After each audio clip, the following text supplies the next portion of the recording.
Hello, hope you're well. Thank you for joining me on today after a week away. I had a nice week just with my family, and so before the start of school, it's very, very nice to sort of just have some time with the family. So, but I've got to say, I did miss coming on and speaking about languages with you, and it's nice to be back. So, yeah, I hope you've all been well and that you've been enjoying your language journeys. I've been just posting my daily things, and I hope that you've been enjoying those as well. I'm getting some nice feedback, so I really appreciate that. And I kind of have these ideas when I'm studying. These things sort of occur to me, and that's kind of the idea now of these daily videos, things that occur to me. But if there's anything that you, for example, feel that you want to talk about, or for me to talk about, to raise or to ask, you can always do that. And I'm definitely open and happy to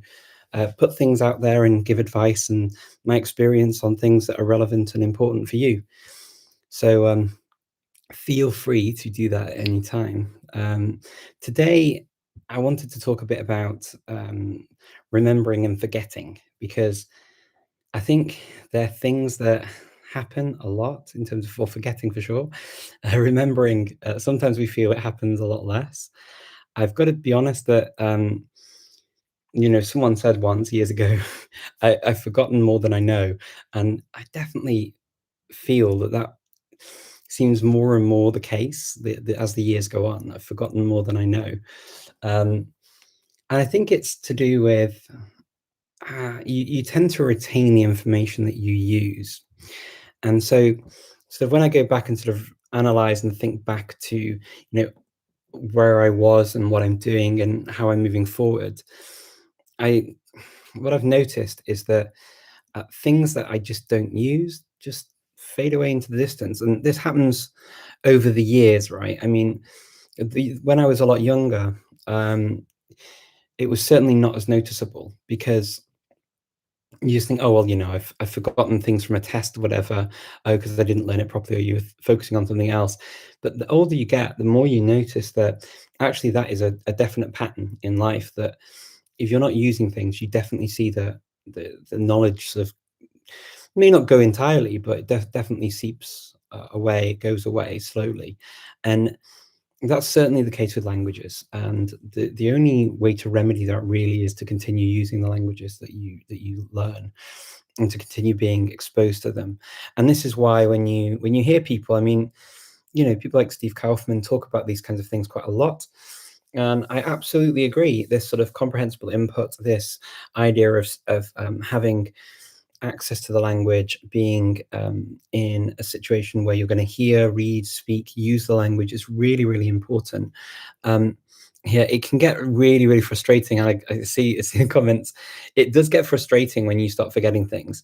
Um, the thing that it does, though, which I think is probably worse than the actual forgetting, is that it makes us feel like we can't do something properly. And I don't know if any of you have had this before, but I definitely have, where I remember when I was very young and I was learning Spanish at school, and it wasn't going as quickly as French, because French I could speak, and just found it really easy to learn French. I don't know why, but I just really motored through French, and then I got to Spanish. I was like, maybe all I can do is learn one language, and maybe my thing is French, and that's it.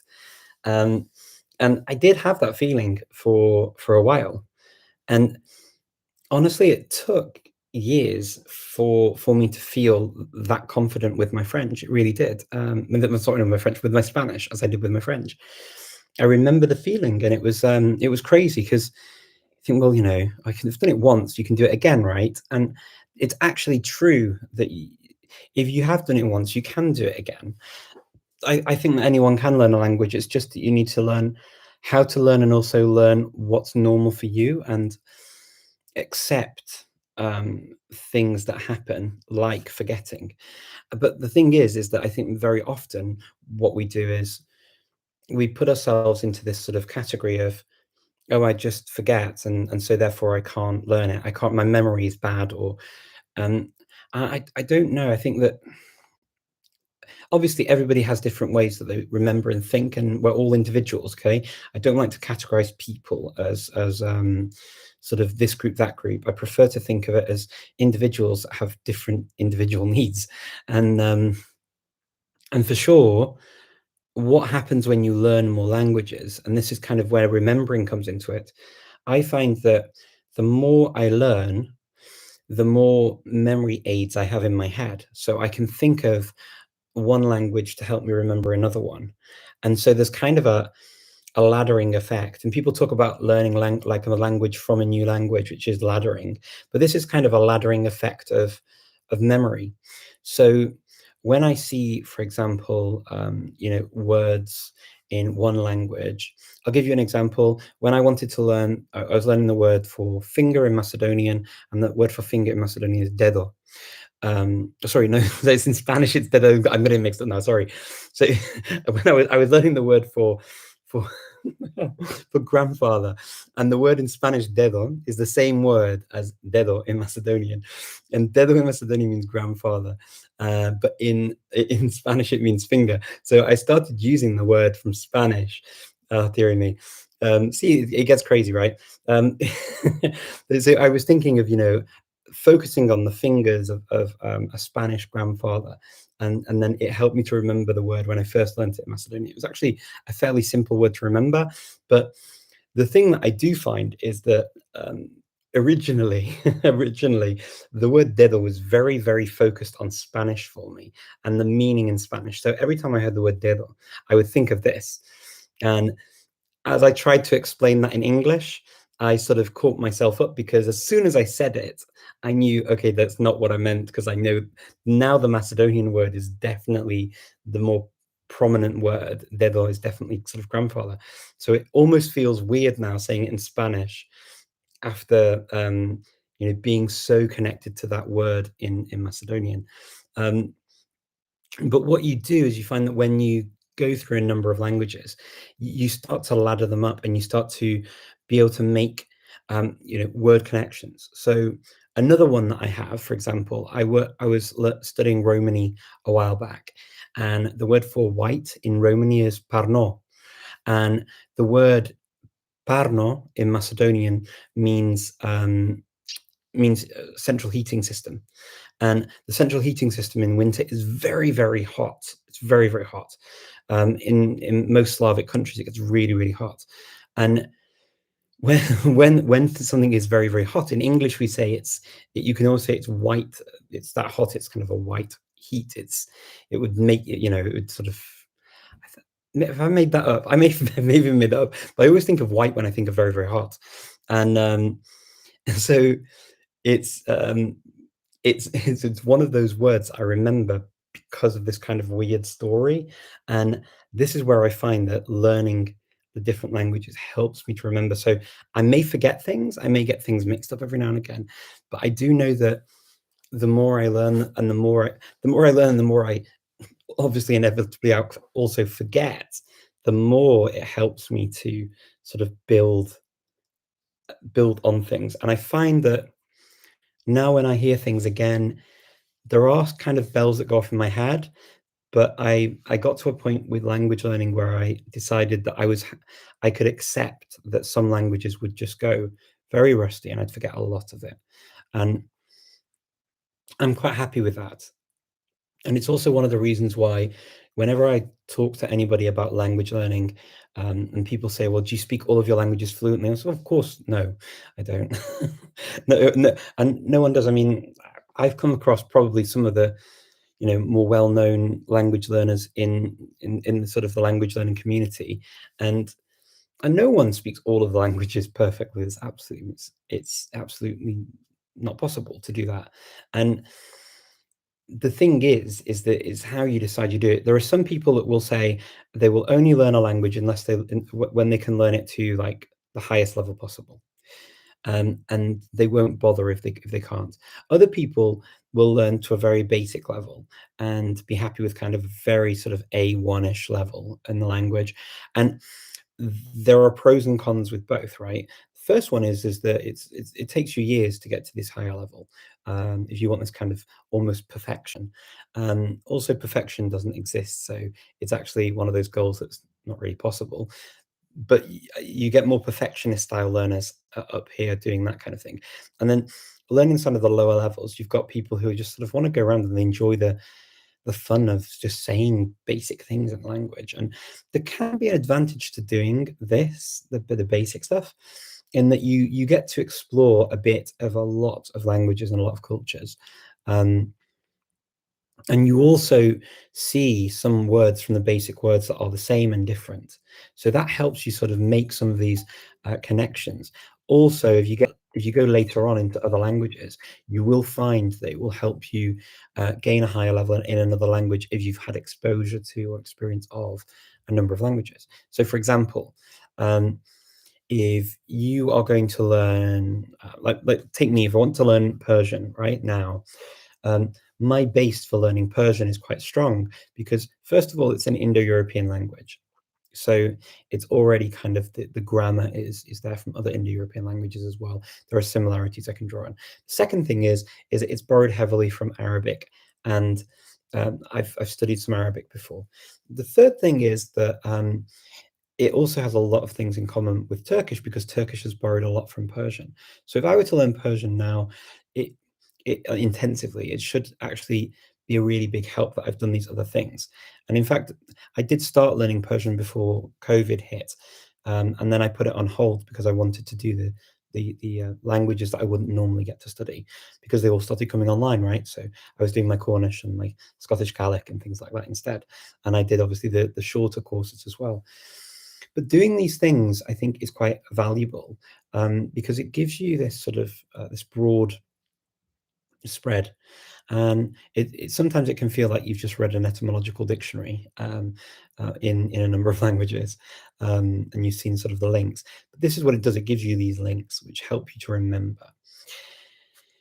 If you're not doing anything at all and you just stop speaking any of the languages that you studied, of course, you're going to forget and it's going to go down, right? It's going to keep going down. What you can retain, though, if you study something and then you move away from it, what you tend to retain is this idea of the language. So you're kind of left with a very basic shell, this kind of skeleton of what was the language that you studied. And what that skeleton can do is it can be there as a reminder when you go to either that language again or to another language, and it can maybe help you to draw upon that previous knowledge that you maybe has faded in your mind, and it will help you to relearn or retain other languages. So yeah, that's kind of where I'm thinking with this at the moment. I'm going to have a look at some of the questions because I can see lots of comments and questions coming in, and I'm conscious that I could just talk for hours. I always do this. How's my Korean study going? It's going slowly, slowly but surely. Angel or Angel, it's going slowly. It's a lot of fun. I still do my sort of Clubhouse meetings, and I do some italki lessons on it as well for Korean. I should mention I always put a link in my YouTube videos to an italki code. So if you ever want sort of some money off italki lessons, there is a code that I put in the description. So feel free to use that if you want. So I do that, and I'm taking it slowly. I'm not rushing Korean. I don't think I can sort of jam it in my head in the same way. What I find is, for me personally, when a language uses a different script, I find it quite hard to visualize the letters as well. So languages that are written in sort of the Latin script and Cyrillic script, for me, those languages are very easy to visualize because I read them both very, very well. Greek to a degree, I can visualize, but not as well as Latin and Cyrillic. That for me, they're very easy to visualize. But yeah, that's kind of where I find the difficulty. Whereas, say with Estonian, comparing like sort of Estonian, when I see a word, it's very easy for me to visualize the Estonian word straight away because it's sort of written in Latin letters, and also it's not as sort of crazy long very often as they say some of the Finnish ones. Um, so that helps as well. Let me see. Okay, you got to go. Taking 20 minutes to German in German. Oh wow, Jorge, good luck with that. Enjoy. Guten Abend. Guten Abend. Okay, if you're not being able to achieve something long term, yeah. Um, Yeah, it can.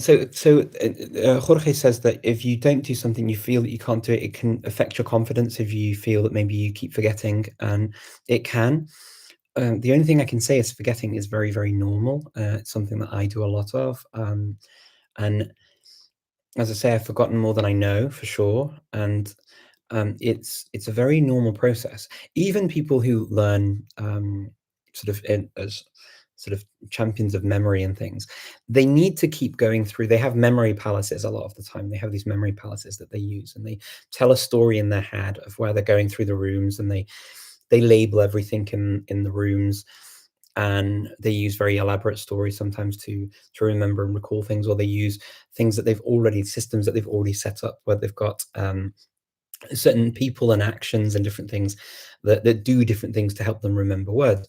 The thing is that they want to keep those memory palaces. They have to keep going through them all the time. So you can't just, even with a thing like that, with like memory learning palaces, memory palaces, you can't just build it and remember it and then it's gone. It's that's it. You've got it forever. It's not quite like that. It's something that people need to go through and keep training. Um, Kind of like anything, even sports. If you become very, very good runner and then you don't run for 3 years, well, you might not be quite as good at running when you when you get up and try and run again. And it's the same with languages, and it's the same with most things, I think. Um, but it doesn't mean that you're bad at it, and it doesn't mean that you can't do it. Very often I see people say, "Oh, I'm bad at languages," but then they haven't actually really tried. They've just maybe they signed up for a course and then once a week and didn't really do the homework, and or they or they do maybe one extra hour for the homework a week, and then they're not happy because they haven't made enough progress. Well, of course, if you've only studied it once or twice a week, the progress is going to be minimal and it's going to be very, very slow. Take me. I studied three language, well, two languages for the whole academic year, Cornish, Scottish Gaelic, and then I did 1 month of Estonian intensively. And my Estonian's now probably better than the other two. And I did them for a year on an academic course, like for the whole year. Um, my, Cornish is probably much a similar level, maybe. Actually, if I'm being fair to my Cornish, I can definitely understand Cornish. Also, possibly a little bit better than Estonian, but maybe not. Actually, maybe not. It's difficult to compare completely, but the it's weird when you do something for a year and you think you should be better. See, I could see how if somebody were to have had my experience with those and then think, oh no, I can't do it. See, whereas then I've had my experience with Estonian and doing it on Speakly and getting sort of through a month and just sort of really hammering it, and then actually just speaking the language and then going on a TV show and speaking it, which was nuts, by the way. It was it's kind of it is a bit weird, and you think, I could have taken the experience from, say, Gaelic, where I finished a year and I couldn't say anything, and then I took Cornish and I finished the year and I sat an exam and passed, and it's kind of like an A2 level exam. It was fine, and I could communicate in Cornish. But then with Estonian, it was kind of a month, and it was like every single day, and that's the difference, right? The difference is I was doing it every single day. And if I put my hand on my heart and speak honestly, I didn't put in the same amount of effort for Gaelic, and I didn't put the same amount of effort in for Cornish. I did more for Cornish than I did for Gaelic.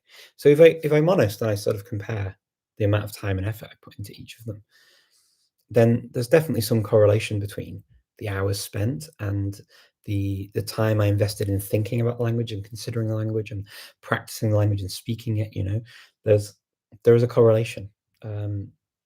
And that definitely plays out generally.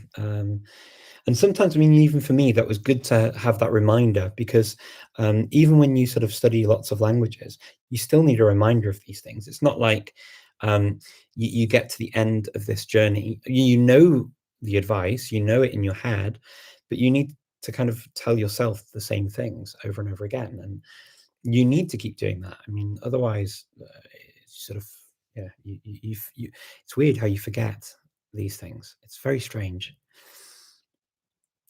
How can you take part in my courses? Which courses are they, Erfan? You mean the ones I'm studying at I'm studying at? So I study at a number of places, but or do you mean courses that you think I might offer? At the moment, I don't offer any courses. I do tutor one person, and it's yeah, a family friend, and so I tutor that person. But otherwise, yeah, I've not really done so much of that. Well, particularly recently, anyway, because I was working full time until the end of last year. I was working sort of very full time, and so it wasn't. I didn't really have any extra time to do things like that. But if I may think about doing more of it because I quite enjoy um, the idea of going through the process, and this is part of the reason why I do these videos, because I think hopefully it will help keep your momentum going. If you're sort of watching these and you listen to me say things every day and you check in, it just sort of makes you think, oh, I better go and study, or I got to do this, or yeah, that rings true for me. That's so something that happens, and it's not just me. And kind of what I want to get across is it's not just you, it's me too, it's everyone. um it's a very common problem, the sort of forgetting and losing your momentum in language learning, and feeling that you are not progressing as you want to. This is something that happens to very experienced learners as well. It's not just if you're new to language learning, it happens to us all. And if anyone says it doesn't, I, I don't know. I take it with a pinch of salt, to be honest. I know some very experienced people, and I don't know what they say in publicly um, on YouTube or whatever, but definitely I've noticed that I'm not the only one that has these kinds of issues, and certainly won't be the last person. The only thing is that you sort of look out and seek out other people who want the same things, right? And you sort of get to it together. Okay. Um, Let me see if I can see any more questions. Sorry about this. I'm taking too long on answering one and then not getting to another one. I'm really glad to see sort of sharing your language study stories as well. I really like that. How much time do you suggest to maintain a language each day? For example, Spanish at C1 level.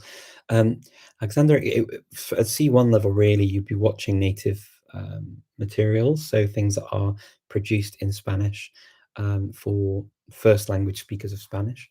So, I mean, depends what you've got time to do. The best thing to do is always to sort of have chance to do everything. So reading, writing, listening, speaking. I appreciate that that's not always possible. Luckily, with a language like Spanish, it's written as it's spoken, pretty much. So, as long as you're writing from time to time, it shouldn't go down too much. But you want to be doing something every day if you want to sort of maintain a language, and you're not using it for, say, work or whatever. So if you're not using it at work or at home or in the community, then you want to sort of make sure you are at least listening to things in Spanish often, and you may want to have some language exchanges as well, so that you get to practice too. Because what I find is that you can get to if you want to speak a language, you can get too passive if you just do listening and reading. And listening and reading are great. The only problem is that I've met many people who do just listening and reading, and but then it gets to a conversation, and it's a very different ball game when you have to talk and you have to listen to the answer, and you only sort of in a conversation, it moves quite quickly, and the way people speak as well is not always the same to how you write the language. And so there's a lot of sort of different language and different things used.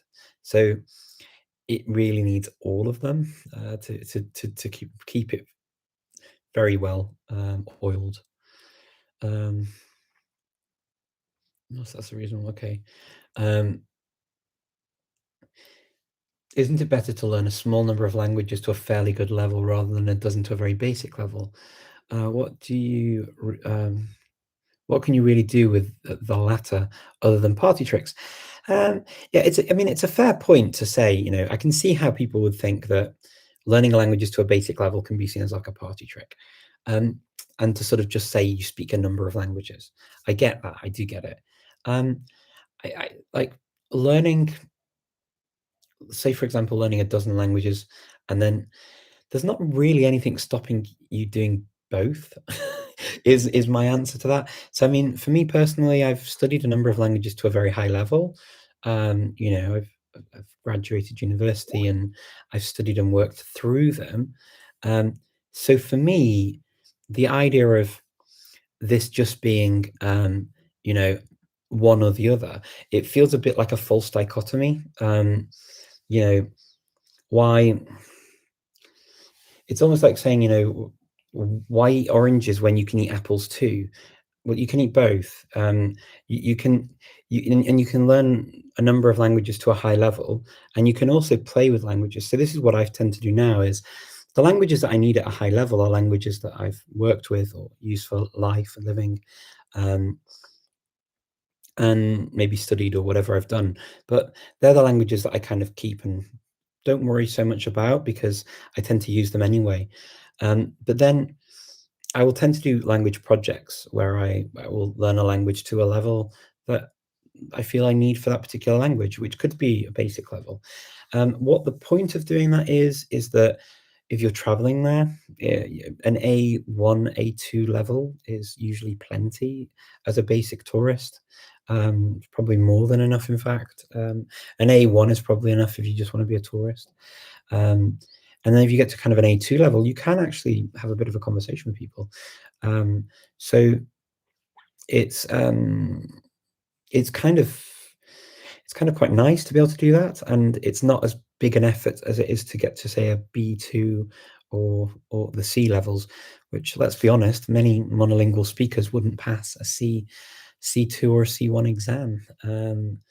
They may find it very challenging to pass it, and so when we talk about these kinds of levels and we sort of, you know, really a kind of an A2 level, you are conversing in a language. I mean, if you've learned everything there is to learn at an A2 level, and to get to that level doesn't take that much time. You know, being honest, it really doesn't, particularly if it's in a language that's similar to another one you already speak well. And what you get from that is you get to see the similarities between the languages, which is cool. Sometimes you pick up words that are in the other language you speak, if they're similar languages, but they may be higher level languages in that language, in the other language, and they may be basic word. I think I've given before one example that I learned when I first started learning Portuguese, and that was the verb morar. Morar in Portuguese is the normal verb to live.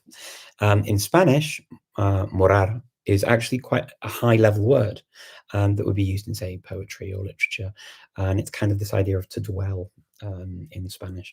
So you get these kinds of words when you learn other languages. And so you don't need to invest that much time, and maybe you might speak them to a lower level, but you do get something from them. The interactions with the people, additional linguistic background for particularly if it's the same family of languages, and also the fun, the adrenaline, the rush of actually starting to use a language to communicate basic, even if it's basic ideas with lots of mistakes, you're starting to communicate through the language.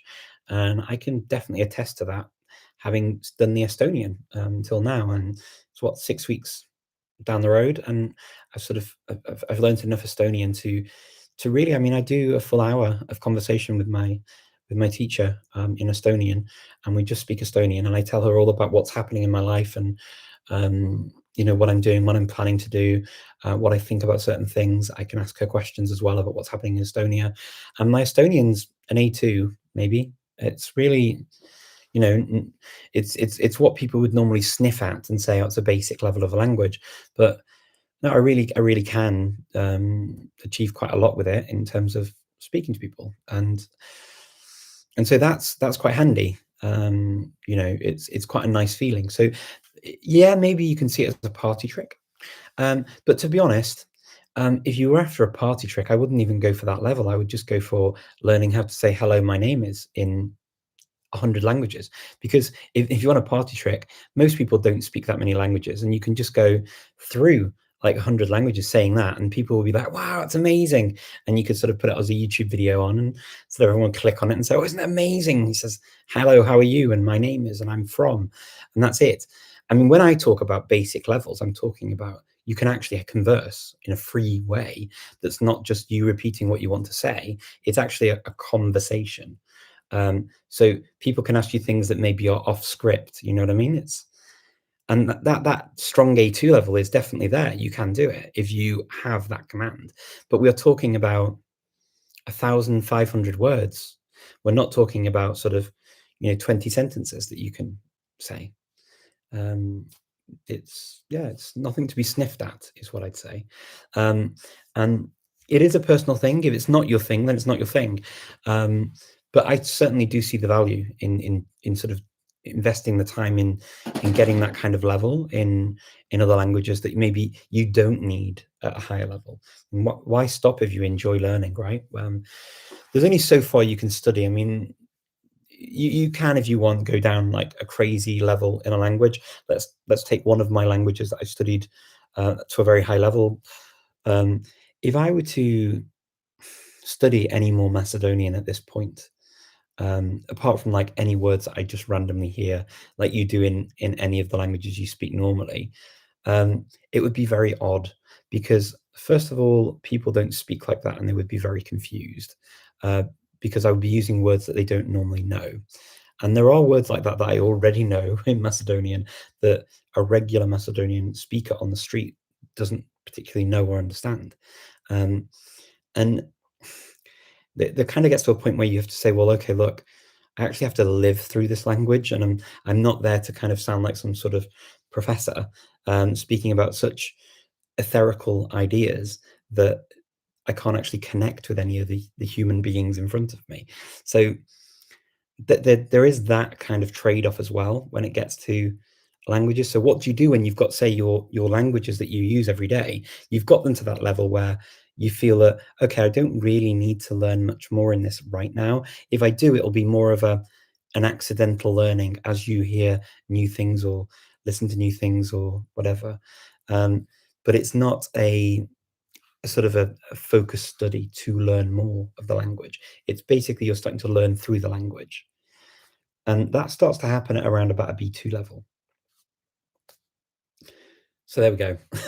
They're my thoughts anyway. I know it was a very long answer to that question, but they're my thoughts on it. And this is why I'm quite happy for people to be saying, okay, actually, I just want to be able to get by. Even if someone says to me, I just want to go on holiday to Greece and I want to learn enough to order a wine and ask for the bill and say thank you and please. And that's also quite nice to do because it shows a level of respect, particularly if you're an English speaker.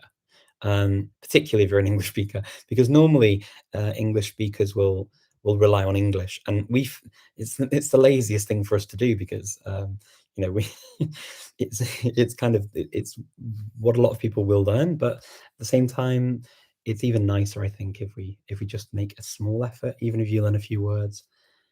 So I wouldn't exclude learning even the very basics, like your 20 phrases.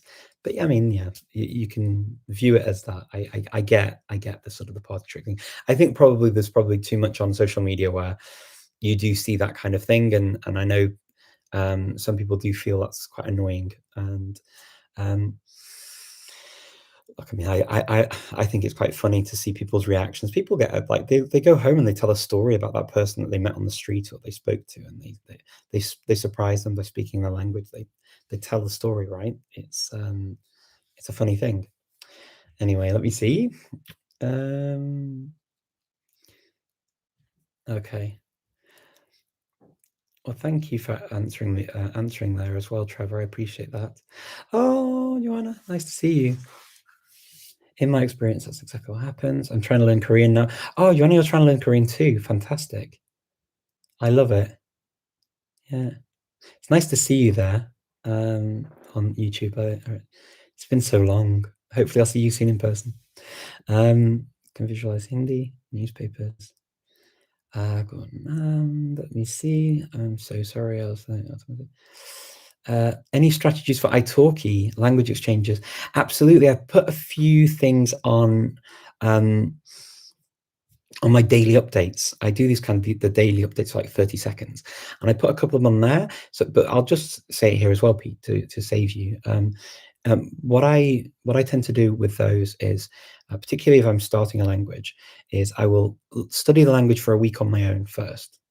I don't tend to go to a lesson without having studied it at least a little bit first. And then what I do is I will actually focus on what I've been learning, and I will read through the lesson and read through the particularly the dialogues or the texts, and practice the pronunciation and get feedback and do all those kinds of things with the materials that are already there. And then also what I'll do is try and substitute out the words that are not really relevant to my life. Say, for example, the person's an architect and I'm not an architect. I'm a doctor. I don't know. Don't let me operate on you. I'm not a doctor. But pretend I'm a doctor for the purposes of this. I would then substitute architect out for doctor. And yeah, so I do things like that. And then kind of a little bit like in the beginning, what you feel like you're doing is learning these kinds of set ways of introducing yourselves. And this is normal. It's language is, this is the best thing that I ever read. And I think it was in the front of a very old Teach Yourself book years ago. Language learning is overlearning. And what that means is that when you learn a language, basically you learn it to the point that the words become automatic. So instead of thinking, I don't know, like I live in Timbuktu, okay? If you learn I live in Timbuktu in a language, then you just learn I live in Timbuktu and it comes out. You don't have to do a translation between one language and another. It just automatically, you say it and you associate it with that thought in your head of where you live. I mean, this is a question as well, actually. Maybe we should talk about this on a different one, about thinking in languages. I don't think in a language. I think in thoughts and feelings and concepts and ideas. I don't think in language unless I do it purposely. So I have to actually purposefully. I have to actually make an effort to think in a language. But they're the kinds of things I do, Pete. I hope that helps. And then basically, it stops you speaking any other language, particularly English, during the conversation, and you just focus on the language you're learning, and you get the trouwens hoi. Hoi Joanna. Goed je zien hoor. Let me see. English show. Okay, I'm trying to see. I love all the conversations going backwards and forwards here. It's fantastic. Let me just see. I'm just checking to see if I've got any questions in here as well. Oh wow, I've got questions here. Cool. Let me see. Trying to learn Italian, but forget very easily. Thank you for all you do. Oh, that's very kind. Thank you. You're very welcome. Italian. Actually, do you know what? Derek has been learning Italian and been writing about it on Twitter after the Estonian challenge that I took up. And he's been using Speakly too, and he says it's been working really well. So check that out. There are some codes that Speakly gave me. I'm not. I don't actually get anything for it, but it gets you 40% off if you're interested. I'm terrible at these sort of selling these things. I'm sort of putting myself on affiliate things. I do get something, I think, if you go for my italki, but I don't for Speakly. You just get a discount. So feel free to use it. It does show up though. It makes it, at least Speakly will see that it will be through me. So it will probably give me some some bonus points with the Speakly people. I don't know. Okay. Let me see the effect of being able to draw. Yeah. Okay. Can you comment on comprehensible input? Yeah. So yeah, comprehensible input, the idea, I mean, Stephen Krashen talks about this a lot, and so does Steve Kaufman. And basically the idea is that you are confronted with materials that are appropriate to what you are doing. So it could be graded readers, it could be language that, you know, a lot of it might wash over you, but there'll be enough of it to be able to make it comprehensible. So you'd get things that make sense for you. Speakly actually uses this in its methodology. It gives you things that sometimes are a little bit higher than your level, but enough of it is comprehensible for it to be comprehensible input, if that makes sense. So you get these kind of dialogues and listening activities and whatever. And it's very good in that way. And yeah, you can do that for a lot of languages. So with books or with audio materials or something else that you want to do, you can definitely do that kind of thing. And the idea is that you have as much contact as possible with the language so that you are getting that comprehensible input over and over again until it becomes something you just automatically do and you can then use it yourself. And that's kind of the idea behind it.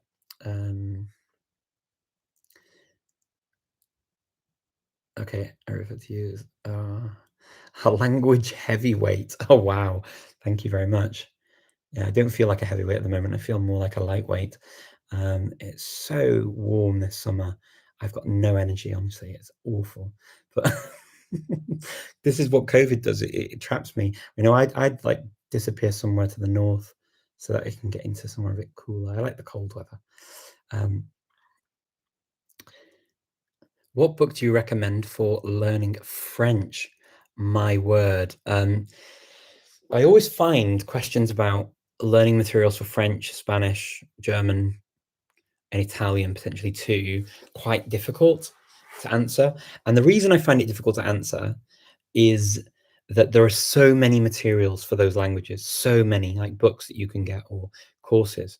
Obviously, Speakly's got those ones. It's got French, so you could use Speakly, like I've been doing with Estonian. It does work. Also, I mean, there are materials for French on Link. There are materials as well on. You know, you've got your kind of teach yourself and that kind of thing. The standard sort of books that but for a language like French as well, you're going to have materials that are just sort of almost an endless supply, really.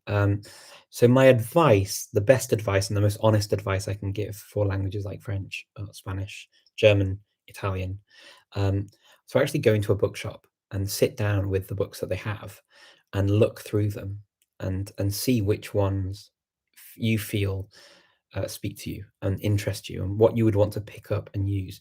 Because if you don't want to pick up the books, right, it's a waste of time me saying, yeah, do this.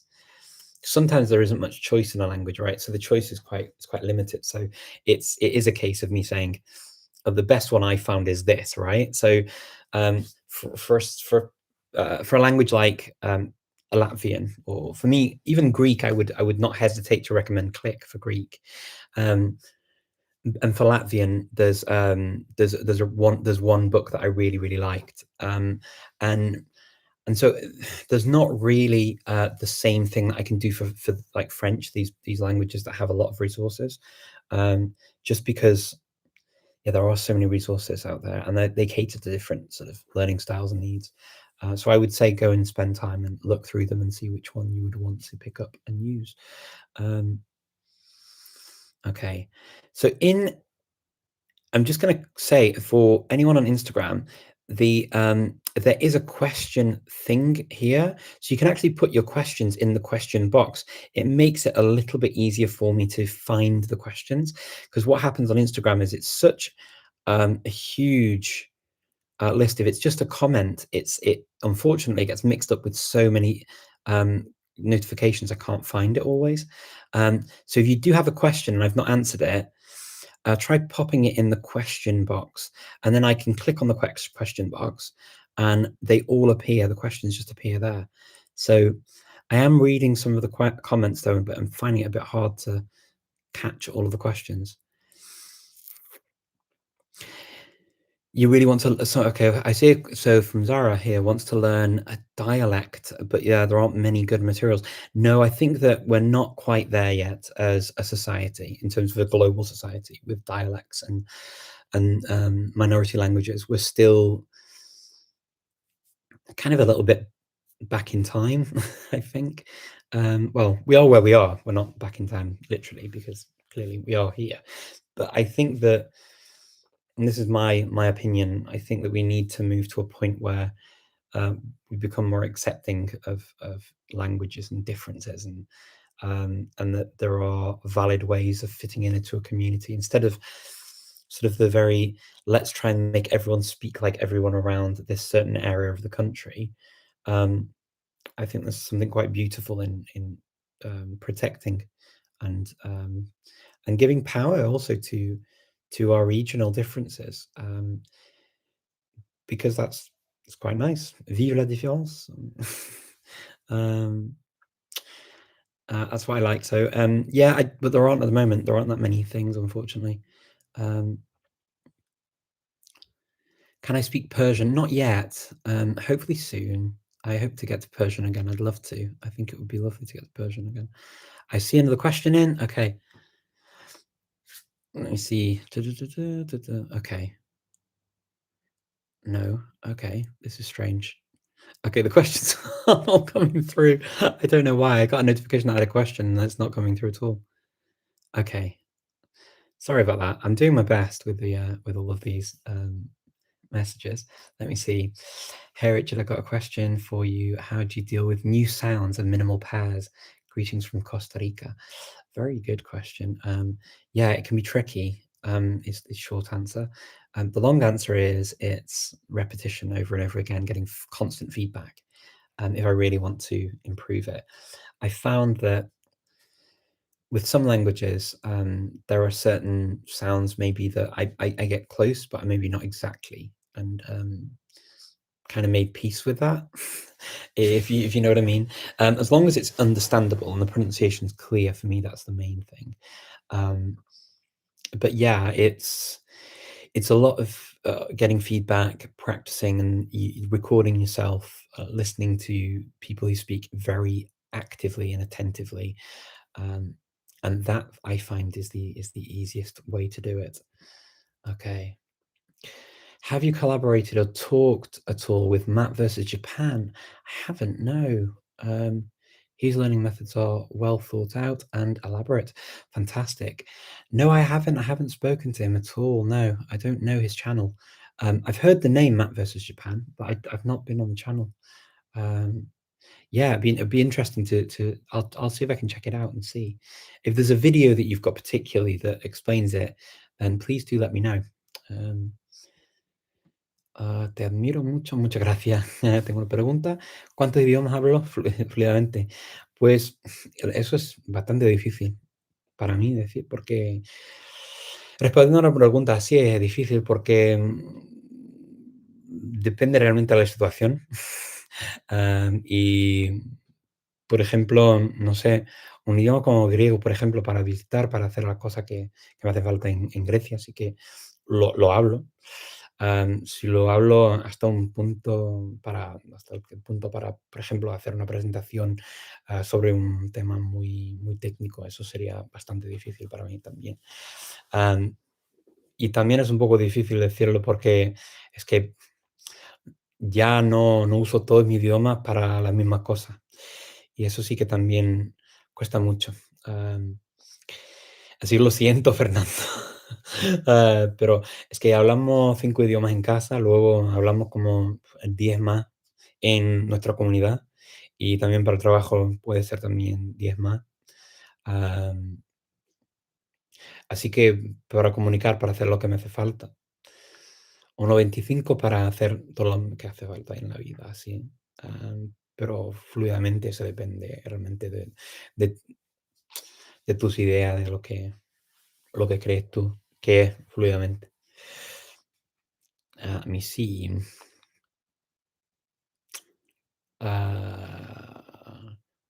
No creo que haya un número exacto. No, yo no tengo, es verdad, Ivana, es verdad.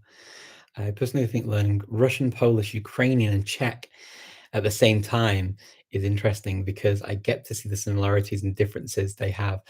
Svetlana, that would absolutely fry my brain. But I get what you mean. It's very interesting to do that, and I listened to actually, I went through all of um, the link stories in Ukrainian and Belarusian, as well as Russian, Polish, Slovak, and Czech. Went through them all, in all of them, last summer. It was a fun thing to do for a couple of months. I did one a day for 2 months, like 60 of them, and it was quite a lot of fun actually. I enjoyed it. There were some words that I didn't know, and I learned. But it was I don't know if I remember all of the words, obviously, and I can't speak them. But I what I realized is that if I were to ever learn Ukrainian or Belarusian, it would be quite a challenge to retain them and speak them. I found that with Slovak, that Slovak basically turned back into Czech and Polish in my head because I don't use it. So I did study it for like quite intensively for a few weeks before I went to the Polyglot Gathering in Bratislava, and I did this competition to learn Slovak before the Polyglot Gathering, and I did okay actually. I came second out of the group, and I competed with the people who had Slavic language as a first language. So I didn't think it was fair.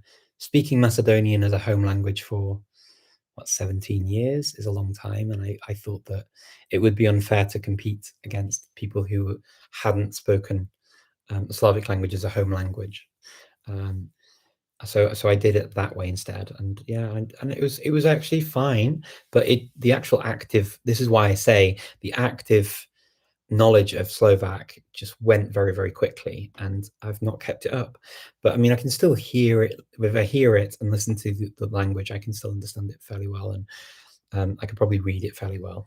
But yeah, just for actually speaking it or producing it would be a way different, way more challenging. Um,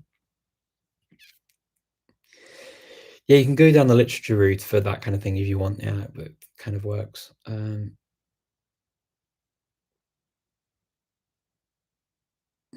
Okay. I love that. I love that. I've convinced you with it on the internet. That's amazing. I always say that it's like you can't convince people of your point of view. I can only share my point of view. If I've convinced you of something with my arguments, that makes me very happy, of course, because obviously the way I think about it is the most logical way for me. But I also accept that it's not how everyone else thinks. I mean, I I rarely try and convince people to think how I think. I mean, I don't do that, but what I do is I share my thoughts and my process and my logic. And if it makes sense, I'm very, very happy. So thank you for the feedback. Um,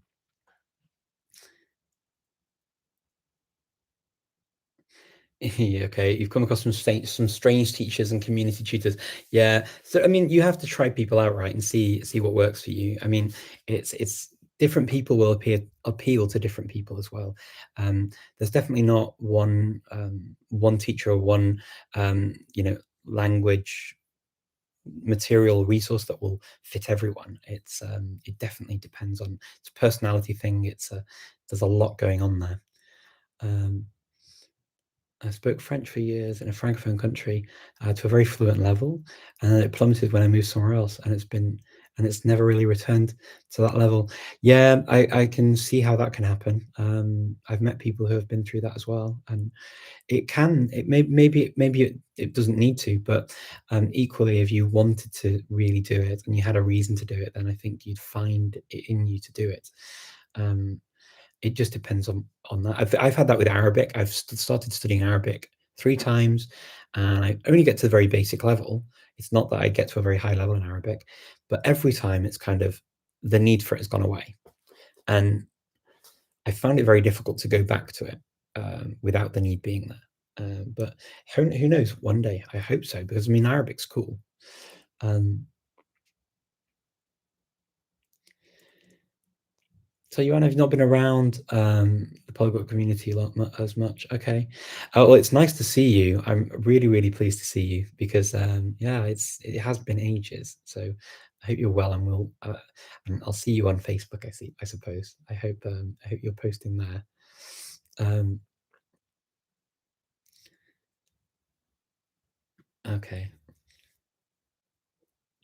Svetlana says as it is. Can you tell me more about your experience with italki, please? Would help enormously. Yeah, you please do share your experience as well. Um, I think there's definitely not one answer. There are lots of answers to a lot of these things. Um, I have definitely found that some teachers I find easier to gel with. I've been quite lucky with my teachers on italki generally, um, and I tend to know what I want. So I do tend to sort of go into a lesson and like, I actually know what I want to do. For my very patient and very kind Estonian teacher on italki, I kind of went in and just started reading things and said, okay, we're not going to be speaking English, we're going to be speaking Estonian, and we've actually never really spoken English. And yeah, I mean, she studied in the UK. I mean, her English must be really, really good, but I've not really heard much of it. But even from like sort of I did a week of it, and then I just read all of my speakly sentences at her and asked her for a feedback, and she gave me feedback on my pronunciation, and then I started playing with the words, and then as I've added more and more words and phrases and stuff from Estonian, I just make up my own stuff now, and it's been a lot of fun. I make tons of mistakes, And the other day, I mean, I did this. So at the end of my day, was it yesterday? I think it was. I just had the worst day, and I was like forgetting words that I already knew. And when you sort of you kick yourself, and how don't I remember that? It's ridiculous. And that's kind of what inspired me to talk about that today, because it felt crazy, but it's normal. I know it's normal. I mean, I tell myself afterwards it's normal, but I still feel that feeling of what's going on? What's going on? You go and knock your head because you don't know what's going on, and you think you're going crazy, right? But yeah, I mean, this is normal, and if I have this, I'm sure many of you do too. It can't just be me. Um, John, this is super useful, Richard, more and more on how you approach language audio practice. Yeah, absolutely. So, I mean, Yoga Bliss, I'm very, very happy to do something on this sort of audio as well. Maybe we can do something more on um, sort of listening to things and sort of going through some techniques as to how to sort of listen more. Maybe we can talk about that on a live or something. What do you think? Basically, I mean, I copy what I did at university in the UK in Swedish. We used to do listening activities every single day in Swedish, pretty much, and we'd listen to the language, we record our voices, we'd get feedback from a teacher, and we would try and improve and keep improving our pronunciation of Swedish, because Swedish is, in terms of pronunciation, it's one of the harder languages to pronounce well. In Europe anyway, in the Indo-European group, because of the amount of vowel sounds that they have. They have a crazy number of vowels, and they're not just one type of vowel either. They're short vowels and long vowels, and it does make it quite challenging to learn. So we had to do a lot of sort of exercises and stuff to do that. But that's the way we did it. It was, and then we looked at pictures as well of sort of the placement of the tongue, where it was in the mouth, asking questions about, is it behind the teeth? Where does what does the sort of the air come out of your mouth? Is it from the sides? Is it from the front? Where is it? Is there a vibration? What kind of sounds are being made, and what's happening in your mouth at the time when you're making the sound? It's quite, yeah, it was quite involved in that way. And then we did obviously learn the IPA, the International Phonetic Alphabet, and we would use that as well to show where the sounds were. But I appreciate that sometimes learning the International Phonetic Alphabet is not often the quickest and easiest way of doing it, which is why I prefer to sort of go and talk through the sort of the mechanics of where things are and where the sound is and where the vibrations are. That's kind of where it is. And listening to the intonation too, like you stressing the first bit, the second bit, third bit, where's that stress coming in? That's very important in Russian. Hit the likes, people. Oh, you're very kind, thank you. Yeah, please do like I always forget to, I'm so bad at this stuff. Please do like my stuff if you like it, and if you and please do share it, or at least comment or whatever. Please do. Yeah, you're right. You're reminding me to say these things. Yeah, please do, because if you do, it means that more people see it, and if you find it useful, hopefully more people will find it useful.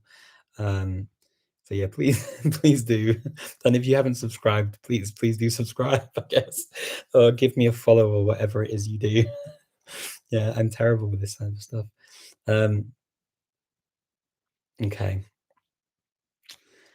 As a native English speaker, Richard, do you have trouble understanding Australian, Scottish, Scouse, and Jamaican accents?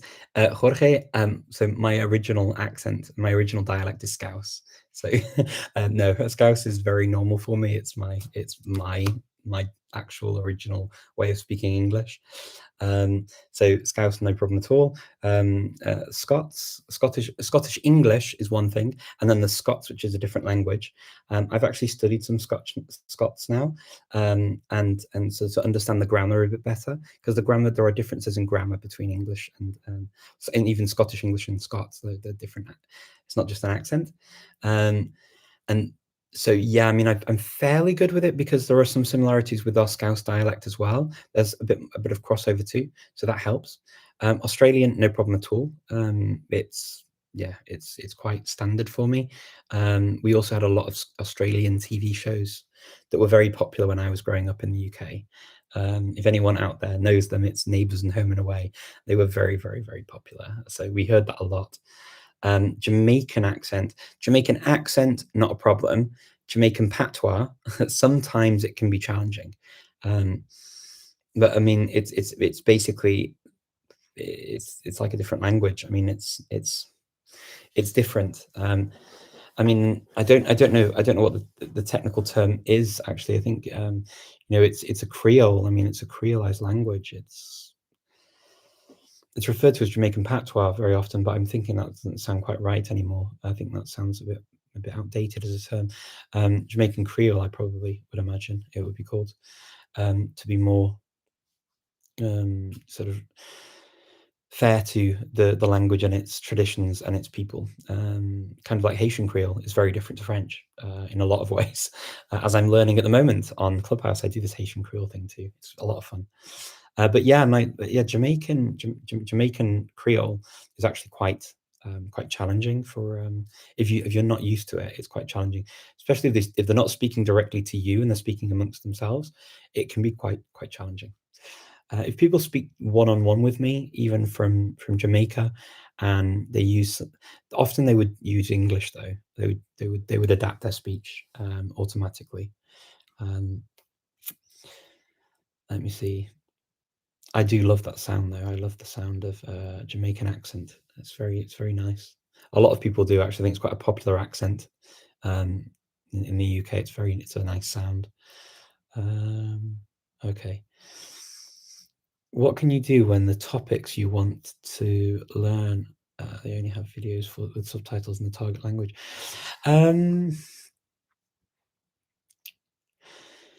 I don't. Do you mean sort of if you want to learn about something and it's in a language you already speak, like say English or Spanish or something like that, and then you actually can only have subtitles in the language? That happens quite a lot because there are a number of countries where they don't dub, for example, or they don't produce as many things. When I lived in the Netherlands, that was definitely something where you'd have a lot of things on TV would be subtitled. I found actually I could learn quite a lot from the subtitles. Just listening to the English, I'd often listen to the English, and then it would normally be English that they'd use, and it'd be American English very often. And I'd read the Dutch, and my Dutch improved a lot by doing that and watching different things, a variety of things on TV. A similar thing also with my Serbian and Croatian. I learned a lot through listening to it, so listening to a language I already speak and then reading the subtitles on TV in Skopje. In fact, I first learned it, and I found that worked quite well. Yeah, it depends on the language, but yeah, I do find that subtitles can be quite a handy way of learning a language, actually. Let me see. So, I love that you're having this conversation about italki and the tutors and finding the right people. That's cool. I'm creating my own flag card pictures for my 3-year-old son. Oh, that's cute. I like that, Craig. Can you give an example of your favorite Greek phrases or expressions? Oh, I don't know if I have favorites so much. I'm trying to think. Tinakanome, what can we do? It's yeah, it's kind of, I mean, the basic phrases obviously, but I mean something sort of more I'm trying to think. I'll have a think, Craig. If I can think of something, I'll let you know. Don't you think the best way not to forget and remember languages through reading? Yes, no. Yes, in that if you will keep reading the words. What I find when people read, what can often happen is you get very used to reading over words that you don't know, and you kind of block them out. So it depends how you read and what kind of reader you are. So some people will do that. I've come across people who will read in a language, even in their own language, and they'll just read over the words they don't know, and they still understand the general idea, but they may actually have a different understanding of the whole thing in the end. So it's hard to say, because like with anything else, you can, with reading, get stuck in that sort of just read what you know. So yes and no. It doesn't help so much with the output, is my experience. Sorry, unpopular opinion, but it's kind of my experience. Polymaths are great, and I love it when people read lots of cool things, and they've often got a lot of very cool things to share. It doesn't always translate into output, though. It can translate into understanding, but when you've got enough words already that you can follow what's going on, realistically, are you going to retain a word that appears every 50 or 100 pages? I don't know. I think you must have listened many times to new sounds. First, I didn't hear the difference between Russian, between the soft T and the okay and the okay. Yeah, it takes time to listen to those sounds and to get the different pairs. Absolutely. My problem now is I had this different L sound in when I first started learning Macedonian. I had a very hard L sound, or a very soft L sound from Czech that I'd learned, and then when I started speaking Macedonian, it had this like hard L or soft L sound from Czech, and then when I go back, sometimes it sort of I've got this lol, which they have in Greek Macedonia too. So where they speak Greek in Thessaloniki, for example, they have in that Greek they have the same L sound as in Macedonian, which is quite funny. And the Greeks often laugh at that because they say it sounds like it sounds like the Smurfs when they go lol lol lol lol lol lol lol lol. So sorry to anyone from Thessaloniki out there. I didn't mean to offend you, but it's true, and I know you find it funny when you hear it. So usually, but there's the same L sound is what I'm trying to get at, and it's hard to take it back and to go backwards and forwards sometimes between these sounds. When you focus so hard on learning to say the one, you sometimes find it difficult to switch between the two. That's kind of my point with this. Nothing. Okay. Do I have to do work on my accent? Okay, do I have to work on my accent, or will I never pick up the accent of language? You'll pick up some of the accent potentially.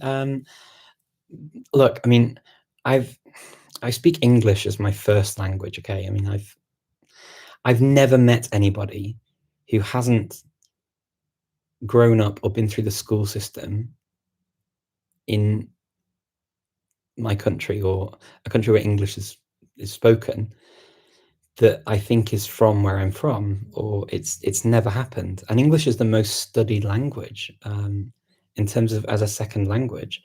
No one's ever arrived randomly after kind of school and university and spoken to me in English, and I've thought 100% of the time that they sound like they grew up and went through the education system in an English-speaking country. It's never happened.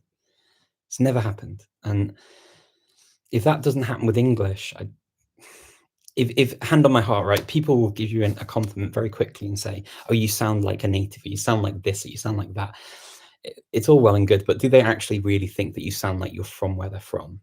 And I've never come across it. It's never happened. And I remember Professor Alexandra Arguelles talked about this in a video. It's always you hear they speak perfect French or perfect Spanish or perfect, but it's always from somewhere you're not. And that kind of is. How do you judge, for example, how would I judge 100% that somebody sounds perfect, like they've got perfect American English? from a place. I'm not from there. So even I, as an English speaker from the UK, cannot judge in the same way as somebody from there. But I've never met anybody who says to me, you know, oh, they sound like they're from where I'm from. It just doesn't happen. It doesn't happen. They can get close, and it can sound like to the untrained ear, it can sound very close and it can sound good. But then also you've got to ask yourself, why do you want to sound perfect in the language? Because even if you get a really good accent and you sound almost like you could pass as for someone from that place where you're learning language, like the region or whatever you are, there's going to come a point in the conversation where people are going to talk about something that they did when they were children, or something that happened many years ago, or something that is known by people who grew up in the region, and you're not going to know, or you're going to react to something in a different way because you have different baggage that you're taking into that new place. And I don't know. I don't. This is why I always say I definitely would prioritize pronunciation over accent. It's nice. I mean, I get it's nice to have a nice accent, and people would like to have accents that sound almost like a place where the language is spoken and used every day. And I get it, but I don't think anyone ever does it 100% of the time. I've never come across anyone that does it 100% of the time ever. And I do think I've had quite a lot of exposure to people who learn languages. But it's always somebody tells you that they have, and they haven't. This is, sorry for anybody. I don't want to burst anyone's bubble, but it's kind of, I mean, right, my French, people have told me I sound like I've got like a parent from France or whatever throughout different stages of my life. Maybe sometimes I've sounded that good. I don't know. Okay, I can't say that, but it's always from somewhere else. And I know that sometimes I will make a mistake, or I will say something a bit wrong or a bit funny, and it's not quite right. And that's fine. That's absolutely fine. I'm not from there. I didn't grow up there. I can't be something I'm not, and so I would never try to. So by the same sort of token, you know, when we're sort of talking about sort of deconstructing the way people speak a language, it kind of doesn't make any sense to me. And it's like, yeah, great, they're doing better than those people, or in terms of being able to mimic a native type speaker or a first language speaker or whatever you want to call it. But it's that person still, even if they get very, very close, there's going to be some point in the conversation where they're going to sort of trip up on something. And yeah, I mean, it's just normal. So yeah, very long answer to that. Sorry. Any advice with the accent when it comes to learning English? Listening a lot, recording your voice a lot, the kind of things. I spoke a little bit about this before, but yeah, recording yourself, getting advice, sort of trying to get the sounds. But as I say, no one, unfortunately, it's kind of one of those holy grail things that, you know, kind of people talk about, but I don't actually think is really achievable or attainable. I mean, people can even do like an entire program, right? You can learn to speak in an accent for a film or for a TV show or something like that, and you can maybe learn to get it perfect for a video or for a specific reason. But that's not your entire life. That is one very small thing that you're doing, right? So, you know, if you train me to speak or to say something in a language for over a short period of time, I might be able to do it in a way that's very convincing to a lot of people. The same way as a lot of other people can. I'm not the only one that can do that. A lot of people can. But that is not the entirety of your language. And unfortunately, doing that over the long term is just not, it's not achievable. Sorry, it's just not. Psychologically, you know you're not from there. You can't get over the that is a psychological barrier that I think is nigh on impossible to get over. Yeah, that's just my thought. Sorry, I know people don't want to hear that, but it's true, and I wish it were more readily accepted, because I think it takes away a lot of the stress of language learning and worrying about how you sound. And I just wish that because it's way more positive when you can just focus on pronouncing it in a clear way and people understand you and you get your message across. I think it's, I get it. I get why people want it, but it's, yeah, it's the holy grail, unfortunately. Sorry. Okay, you see, I'm gonna have to go. No way you're Scout. You were Scouse. Yeah, I am. Yeah, absolutely. Yeah, I used to talk like that when I was a kid. So yeah, that's absolutely the way I used to talk when I was at home. I used to speak like that all the time, when I was growing up. And stopped really. I think it was about, started changing when I was about 11, something like that. And then it went to like a more standard Northern accent somewhere. And then when I went to university, and then after that, I don't really use Scouse unless I'm like, in a situation where it's needed. But that's the way I used to talk. Yeah, absolutely. So, yeah, and it's very weird because it's an accent, the Scouse accent. When people try and imitate it, and I hear it, I can hear straight away if somebody's not really from there. There was somebody on TikTok who was doing accent training, and she was going through one of the accents she does is Scouse, and I'm like, oh, it doesn't sound right. It doesn't sound right. It doesn't sound right. It doesn't sound right to me. And then when it's your original way of speaking, it's kind of, you can hear it doesn't sound right. So, and she was very, very. The other accent sounded amazing, but when she got to Scouse, because it's the one that I know, it sounded wrong.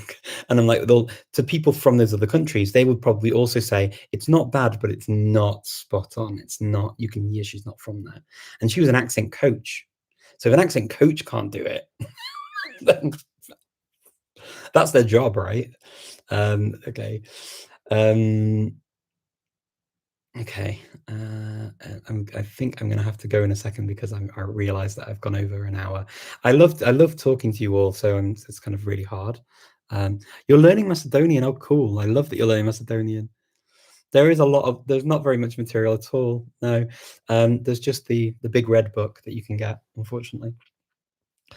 Okay. Let me see if I can see any more questions. I'll definitely have to disappear though, because I'm conscious that people confuse people get people were writing to me saying that I go on too long. Okay, Polish pronunciation over there. Polish pronunciation is a nightmare. If I ever sound Polish, that would be a miracle. Oh wow. Yeah, they used to say I sounded like a bit Czech. I always thought you and Luca had good accents in different languages, such as Polish, like learning. My Polish accent's quite bad, actually. It depends on. Sometimes I have moments where it can be okay, but my Polish accent's not that great. Luca's really good. I mean, Luca's got kind of a very good standard in a lot of languages, and but you can still hear it. He's not. If you speak to somebody who's from the country, there's always going to be a moment where even Luca, and Luca's like kind of, he's as high as you're going to get. I mean, I'm not taking anything away from Luca because Luca's brilliant, but even Luca, Luca's amazing. There are going to be words that he says slightly differently or not quite as people would say it from the place that he's of the language he's speaking. Just like me, it's the same. I admit to it completely freely, and I'm sure Luca does too. Luca knows he's a really clever guy, and he's very, very talented at his languages. He's very good, and he's very disciplined, and he's a really good speaker of a number of languages. And I know because I've spoken to him at length many, many times. Luca's amazing, but I mean, I'm talking like 100% of the time, where I'm not talking about a video that you put on YouTube. I'm talking about like a long conversation that lasts hours, days, your life is what I'm talking about.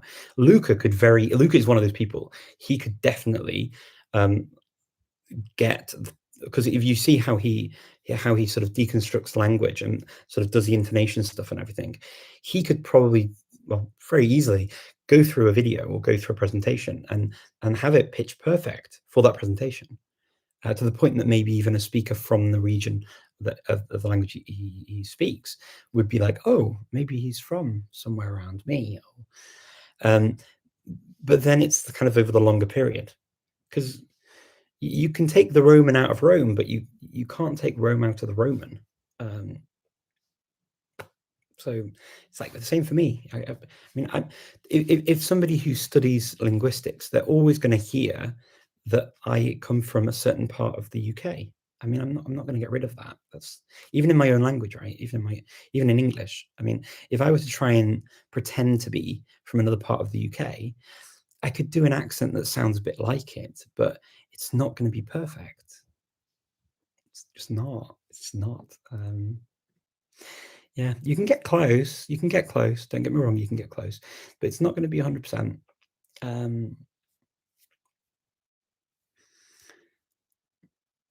Yeah.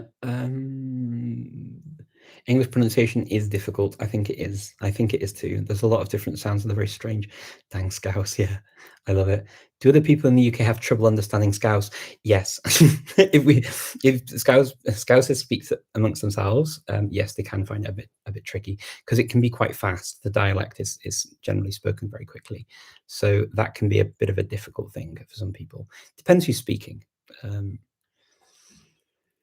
There are some British Australian actors who can do perfect American accents in a series, Sean. This is the thing, right? If it's in a series, yes. But this is what, if they do a perfect American accent all the time, in their daily life, do you hang out with them to know how they sound in a daily life? I'm guessing they fall and stumble at some point. There's no way they keep it up 100% of the time. There's no way. I've never met anyone who can do it. And I don't, even an accent, they can sound like it in a whole series. Like, I mean, there are actors that I've heard speaking with an American accent from different places, or even, I don't even know if I've heard anyone speak with a very convincing UK accent, or accent from the UK that is so convincing that I think they're from the UK. I'm not sure, but sometimes you get it. It's rare. It's less common to come to the UK and film. It's more common for the US because you have like, accent trainers, right? And what they do is they work through the script of what they have to say. So they go through the script. Game of Thrones is a really good example. If you watch Game of Thrones and you hear the accents in Game of Thrones, they're very convincing.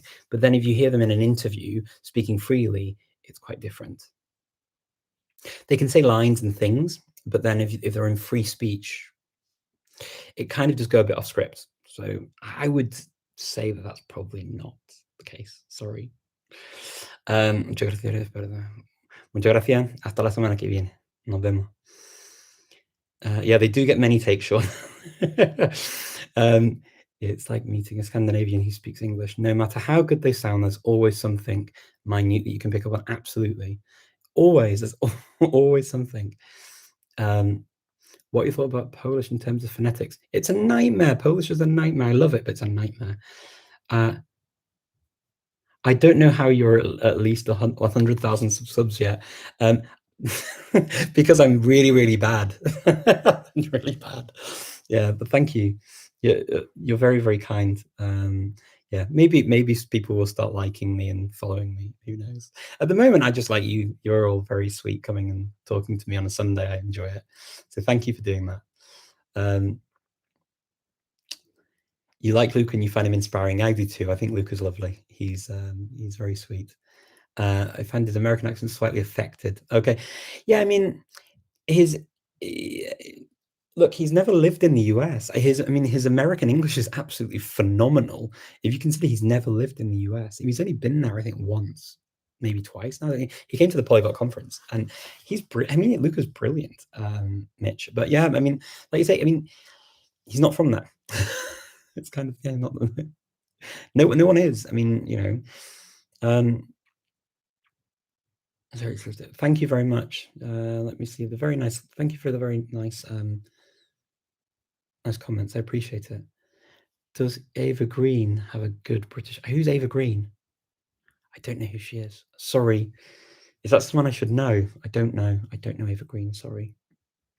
Oh my word! I feel like I thought my daughter's going to tell me off now after I've said that. But the words in Jamaican are 90% English words. Okay, and they are pronounced differently. And the Old English, for example, McKees, yeah, as in hurry, McKees. Okay, make haste. Okay, make haste. Okay, yeah, make haste, hurry. I love it. I love Jamaican Jamaican sounds are fantastic. Yeah, Svetlana, yeah, I kind of just share my language journey. So if people like it and you want to follow, fantastic, brilliant, please do. But I mean, I can't.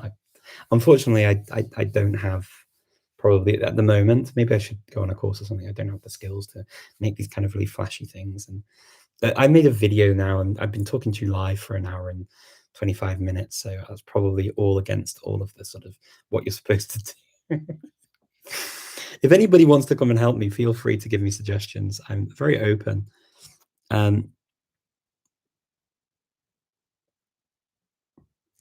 Moscow also speaks English. Okay. Okay. I think I should really go, but thank you so much, all of you, for coming. Really, really appreciate you keeping me company, and for all of your questions and all of your kind words. As ever, it's always a pleasure, and I'm looking very much forward to seeing you next week. If you're around, I put a video out that is about this Sparkle verse, and it's a free event. I was asked to put a language camp together, and I'll be there to talk about languages, and we can interact through like a 5-day event that's free. So feel free to check out that video. It should be in my playlist, and there are links to sort of if you want to get involved and how to get involved. And feel free. It's not a very long video. The one that I made with Ed Cook, who is one of the CEOs of Memrise, a very nice person, and a lot of fun. And actually very interesting that I mentioned him on this, because this is sort of talking about remembering and forgetting and memory, and he's like a memory champion. He's brilliant. He's got some really cool stories. Yeah, so there we go. Silly question, may have.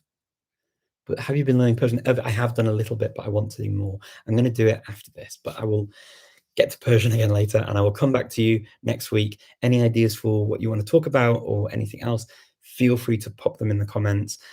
Let me know, reach out.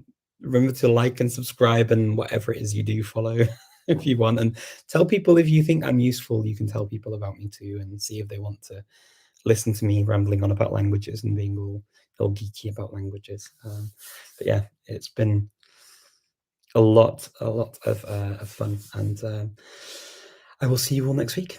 Take care and happy language learning. Bye, everyone.